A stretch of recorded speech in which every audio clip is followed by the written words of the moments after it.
الزول في اللون الزول يا اليون غادي تحسس يظل غير نسمكتا الموت اليون قالت جدا ومنو غاف تمازيغ في زافان بويدان في قدود ماس محمد هارون يقوغال من بعد ماسي يمي دغا يبدل كان اسم البرينو يمانيش وكني هاد يوغال هكا هذا مازيغ داك الاسم يمي دغا منو غير نتا toute sa vie durant était autour de la question identitaire. 42 ans après, الغاشي مازال تمكتان d'argaz qui n'a pas laissé ni d'usine, ni de livres, qui n'a pas laissé de fortune, qui n'a pas été médiatisé. J'allais dire un simple militant anonyme, comme a toujours réussi à faire le système politique en Algérie. Alors que d'autres personnes, hommes et femmes, sont mortes tout récemment, et personne n'en parle, personne ne se rappelle d'eux. On se rappelle qu'à la dernière minute, demain c'est la commémoration, et on se dépêche à faire le cérémonial. Mohamed Haroun, c'est pendant un mois que les gens se préparent pour essayer de réussir, et ils l'ont fait, et ça s'est très très bien passé, pour réussir le recueillement, la célébration de sa disparition tragique.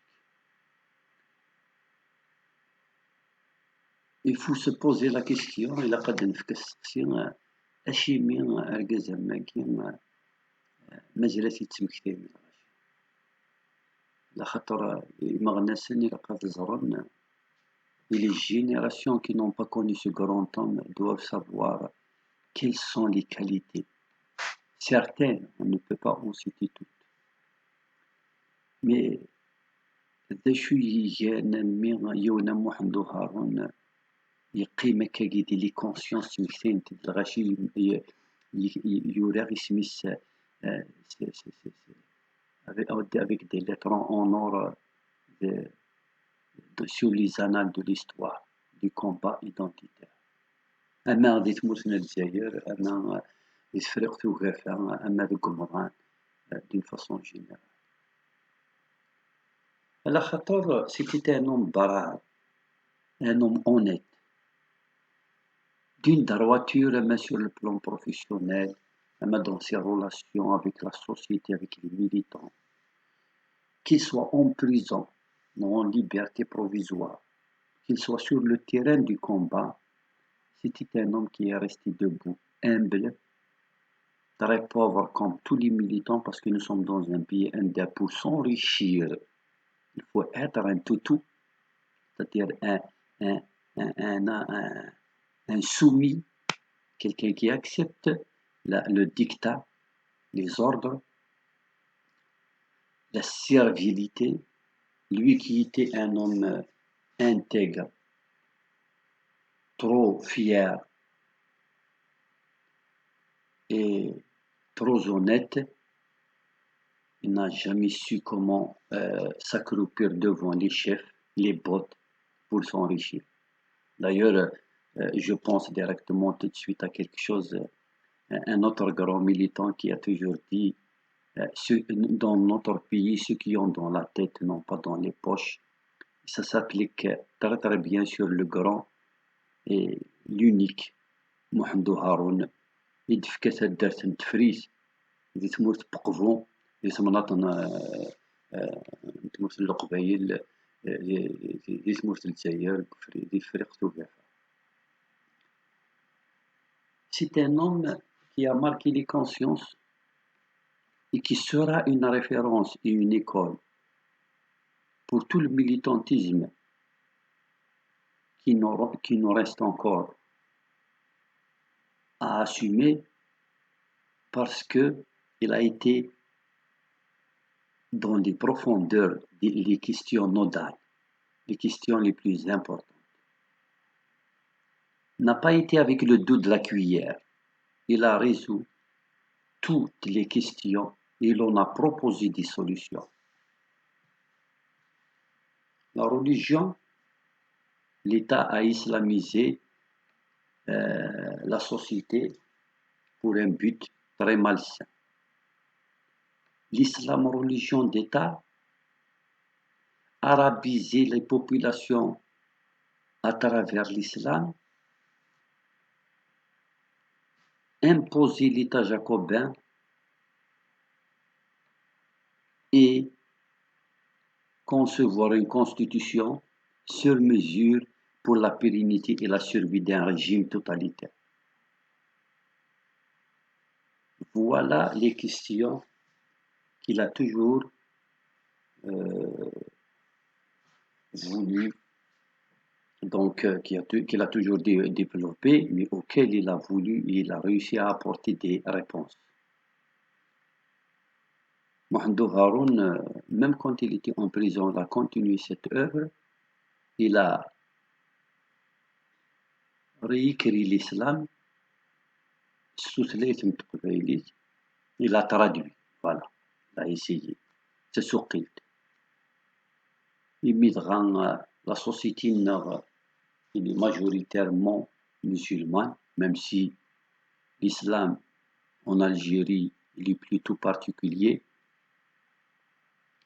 très différent de celui des autres régions, des autres pays, surtout ceux du Moyen-Orient. Mais disons que d'une façon générale, puisque ce n'est pas la question, que la société algérienne est foncièrement musulmane.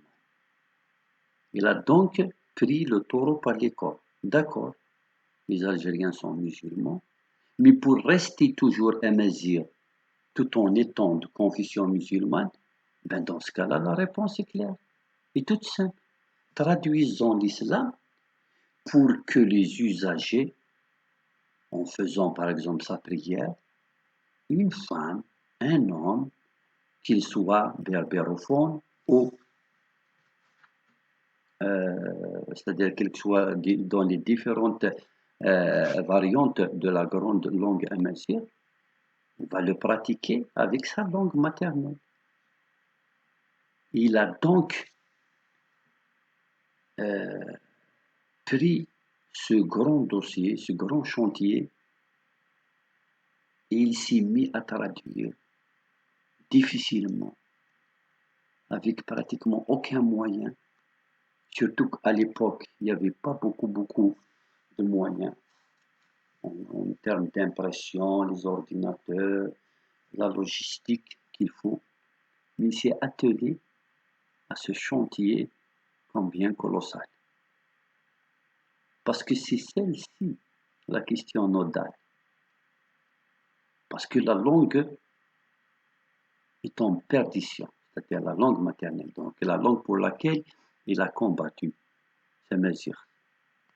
Mais en même temps, les gens sont musulmans. Ils doivent donc continuer à pratiquer leur religion, leur confession. Et il a réussi. C'est vrai que personne n'a médiatisé son œuvre, mais ses efforts restent importants, salvateurs de ce point de vue. Il a toujours aussi politiquement défendu le principe de nous sommes ni orientaux ni occidentaux, nous sommes des Africains, des Algériens. C'est-à-dire que notre philosophie de vie doit être inspirée de notre vécu réel, concret, de tous les jours, de notre quotidien. Pourquoi Pierre viendrait nous apprendre comment vivent les Parisiens pour qu'on puisse s'imprégner? Et pourquoi Abdullah de l'Arabie, des Émirats, viendrait nous apprendre à comment préparer je ne sais quelle recette gastronomique? Nous sommes ce que nous sommes, nous devons nous inspirer de nos propres cultures, de nos us et coutumes. Normalement, il n'y a pas plus belle justice que celle-ci. Il n'y a pas plus concret que d'être soi-même. En termes d'idéologie de référence, c'est un fils de shahid, même si le système a toujours voulu écarter cette dimension de ce grand monument de la cause identitaire. Un homme légitime qui se reconnaît dans la Hélène, dans la Révolution pour l'indépendance de l'Algérie. Et il a continué à assumer le combat de son père en essayant de créer une organisation des fils shahids, mais qui a été à chaque fois noyautée, récupérée et bien entendu infiltrée par des agents du régime, mais il n'a pas désespéré. Même en prison, il disait: nous nous reconnaissons dans le congrès de la Sommam et nous combattrons pour que l'esprit de une rencontre nationale consensuelle et très juste, très algérienne, va s'imposer d'elle-même un jour.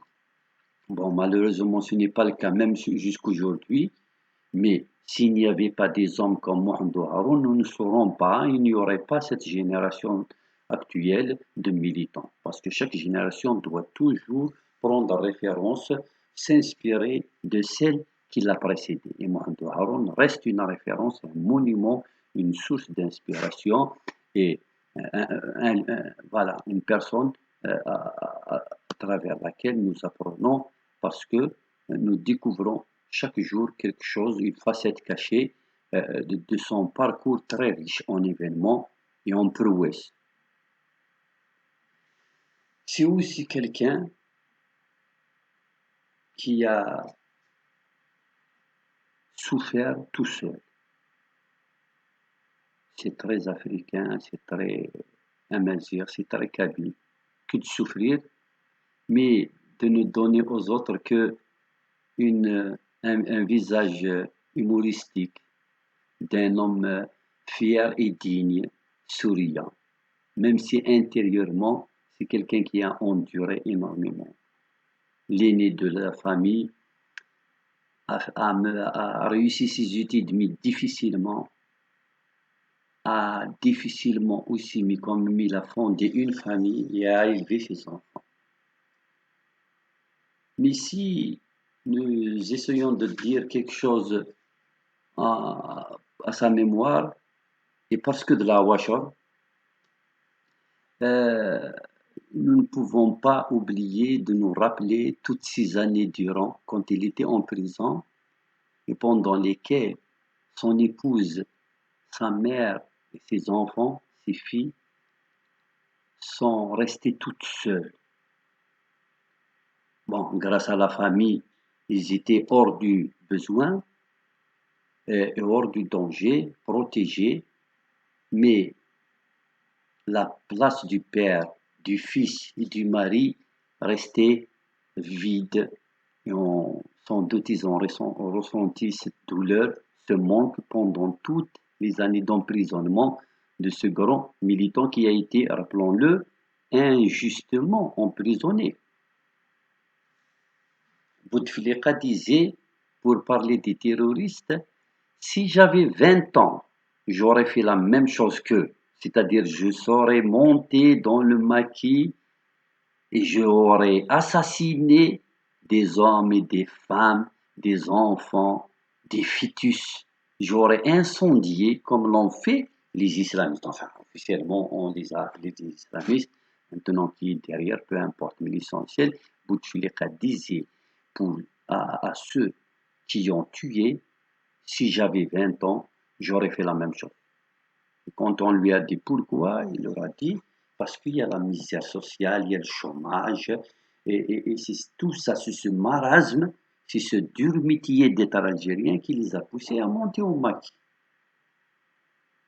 Dans ce cas-là, Mohamed Haroun et tout son groupe qu'on appelait injustement les poseurs de bombes, qu'est-ce qui les a poussés à penser fermer la chaîne qu'on a appelée bien après la zéro. Mais eux, parce qu'ils étaient des hommes avertis, des militants aguerris, ils savaient que le NTV, l'entreprise nationale d'audiovisuel, allait faire beaucoup de mal dans les consciences à travers le mensonge qu'il véhiculait de toutes sortes, que ce soit au niveau des informations, les films, jusqu'aux dessins animés. Tout a été calculé minutieusement de sorte à ce que l'Algérien devienne abruti. Donc mettons-nous un instant à leur place et essayons de ramener Bouteflika une deuxième fois et lui dire cette fois-ci, vous allez dire, si vous aviez 20 ans, qu'est-ce que vous auriez fait? Mais non pas à la place des islamistes, mais cette fois-ci, c'est à la place de les poseurs de bombes, dont certains sont encore vivants. Il n'en reste pas beaucoup. Il y a encore des militants auxquels nous souhaitons longue vie, qui sont encore vivants, parmi ce groupe qui a été injustement emprisonné. Et pendant longtemps, je ne sais pas ce qu'aurait dit Bouteflika, mais c'est une chose. Combien d'années après, moi, en tant qu'Algérien, je souffre quand j'écoute et quand j'allume la télévision et que je capte toutes ces chaînes nombreuses mais inutiles qui ne nous apprennent rien de bon et qui pourtant bouffent beaucoup d'argent de cette caisse nationale, de cette manne, de l'argent du peuple d'une façon générale.